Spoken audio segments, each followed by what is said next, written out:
So we're going to take a look at finding the area between two curves. But first, it's important to understand the concept and figure out what we're doing. And so when we find the area between two curves, what we're doing is this. We have two curves. It could be a line and a curve. Remember that we often refer to lines as curves for our purposes. If the curves are continuous and they're continuous on the same interval, in this case, we're looking at the interval from A to B, then in order to find the area between the curves, which is represented by the gold shaded region here, it would just be you'd take the area of the upper curve and subtract the area of the lower curve. And if you think about how you find the area of the curve, to find the area of this upper curve, the blue curve, which is represented by f of x, I would take the integral on the interval, in this case a to b, of f of x. And that would get me the total area between the x-axis and the blue curve, represented by the blue area on the graph. So the integral from a to b of f of x gets me the blue area. If I then subtract out the red area,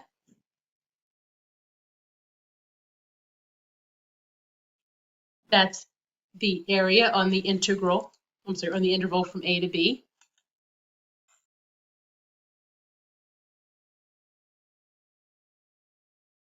of g of x. So when I take out the red area, I'm left with just the area between the curve and between the curves, really. Represented here now, I'm going to change this, well, represented by the blue area. Now remember, our rules of calculus says that if I have subtraction with integrals on the same interval, I can actually write that as one subtraction expression. And so I can actually write this as the integral from a to b of f of x minus g of x, and then dx. So that means in order to find the area between two curves, such as the blue area in here, I can just take the integral on the interval of the upper value minus the integral on the interval of the lower value, and that will get me the area between the two curves. So let's take a look at an example. In this case, we're going to find the area of the region bounded by the graphs of 2x plus 1 and x squared plus 1. Now notice, it doesn't tell me where the graphs cross. Oftentimes, that's what you have to find. And so there are going to be 5 steps that you're going to follow to find the area between two curves. And step 1 is to figure out where the functions intersect. So you can graph them. Desmos is a great place to do this. You can use your TI-84s as well. You can graph them to see where the graphs intersect. Or if you're not sure, you can just take the equations and set them equal to each other and solve. I could take the 2x plus 1, set it equal to x squared plus 1, and solve. And the solutions to that will be the solutions, the x values, where the graphs intersect. But since I graphed it, we don't need to do that. We know that these graphs intersect at x equals 0, and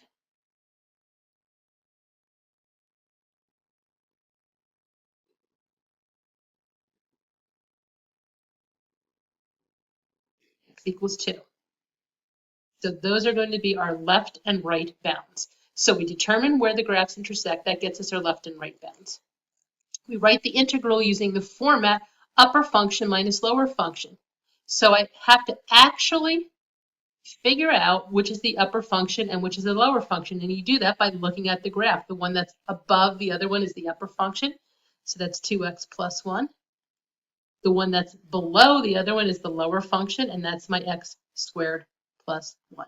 So I take the upper function minus the lower function, and then I simplify that if possible. And so I've got, sometimes it won't be possible, but in this case, it is possible. I have 2x plus 1, then I have minus x squared, and of course minus 1.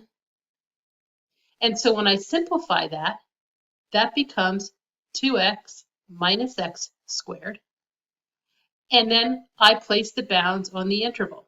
On the integral. And my bounds, again, my lower bound, my left bound was 0, my right bound was 2. Give it a dx. And then I calculate the integral on the interval. So in order to integrate this, I add 1 onto the exponent and divide by the new exponent. That would get me a 2x squared over 2. That's otherwise known as just x squared, so I'm just going to write that as x squared.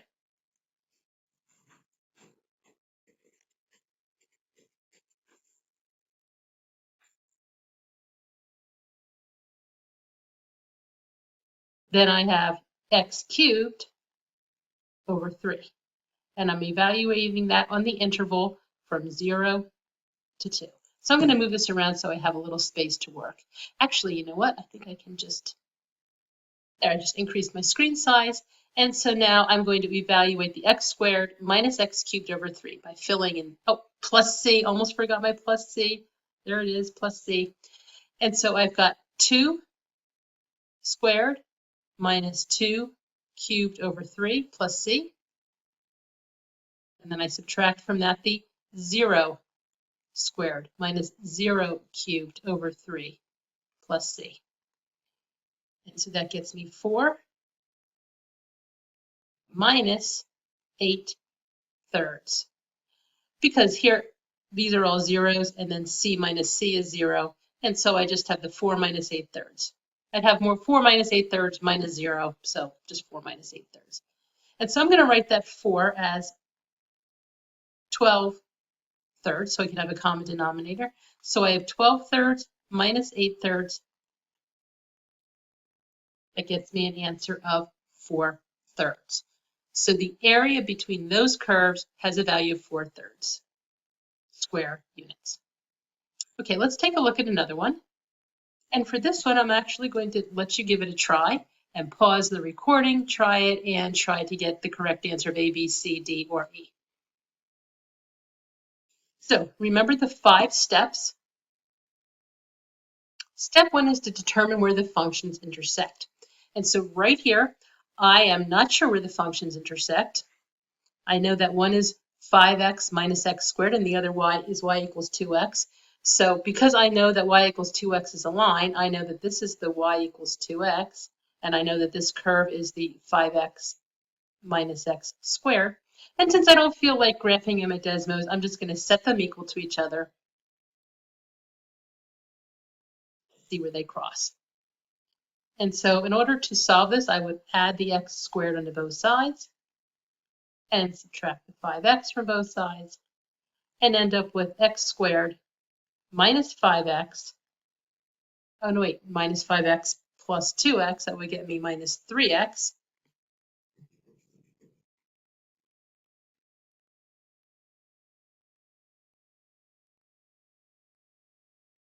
Equals 0.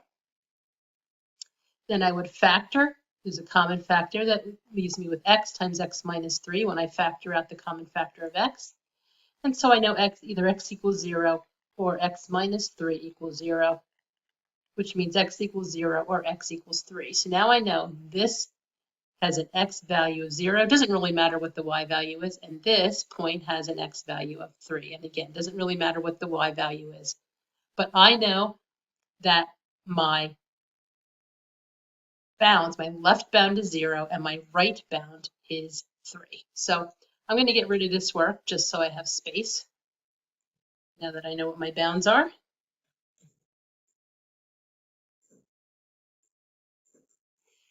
So we determined where the functions intersect. So now I know my bounds are 0 and 3. So I'm just going to write that here for a moment. Now I write the integral using the format upper function minus lower function. And so the upper function is the 5x minus x squared. My lower function is 2x. Of course, that will get a dx. And when I simplify that, 5x becomes 5x minus x squared minus 2x, otherwise known as 3x minus x squared. So I'm going to write just that.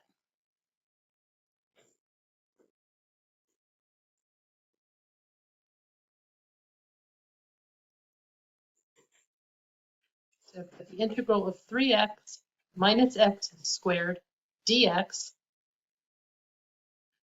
So I simplified, I wrote the integral using the format upper function minus lower function. Now with step 3, we simplified. Now I placed the bounds. We already figured out those bounds were from 0 to 3. And now I compute the integral. And to do that, I add 1 onto the exponent, divide by the new exponent for each one, the plus c, and then I fill in the 3. So I have 3 times 3 squared over 2 minus 3 cubed over 3 plus c. And from that, I'm going to subtract the 0, well, 3 times 0 squared over 2 minus 0 squared over 3 plus c. And of course, the c's are going to subtract out. I have zeros over there. Isn't it nice when you have that 0? So that's all gone. And so my answer is just going to be the final value when I calculate this. Let's see, 9 times 3, that's 27 halves minus 27 thirds, it's 9. 9 is equivalent to 18 halves. And so we end up with a final value of 9 halves. So hopefully you chose the answer of B.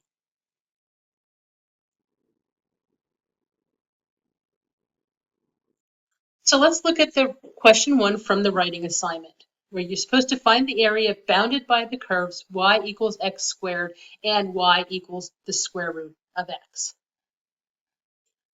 And so you can graph both of these to figure out where they cross. I'm just going to give a quick little sketch here. I know y equals x squared is a parabola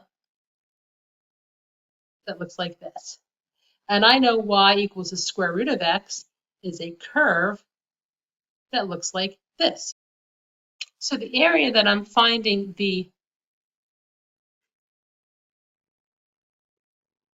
area of is the area right between them, right in there. And so I see that my upper curve is the square root of x. My lower curve is the x squared. And so there's 5 steps, once again, are these.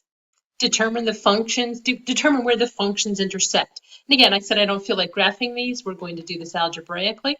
And so I just set my equations equal to each other. And so since y equals y and y equals x squared and y equals the square root of x, I say x squared equals the square root of x. To solve that, I square both sides and get x to the 4th equals x. Then I subtract the x from both sides, get x to the 4th minus x equals 0. Factor and separate. And so I know x equals 0 or x cubed minus 1 equals 0. To solve this one, I already had that solution of x equals 0. To solve this, I add 1 onto both sides and get x cubed equals 1. Then when I take the cube root, I get x cube root. I get x equals 1 because the cube root of 1 is 1. And so that tells me that between where x is 0 and x equals 1, that's my interval. So we determined where they intersect at 0 and 1. So that's the bounds. Now I write the integral using the format upper function minus the lower function. And I knew the upper function is the square root of x. I'm going to write that as x to the 1/2 because it's easier to integrate it that way. Minus the lower function, which was x squared. Of course, this gets a dx. Now notice in this one, when I try to simplify, I can't combine those terms because they're not like terms. So I don't have to simplify. So next I place the bounds on. We determine those bounds were 0 and 1. And then I compute the integral.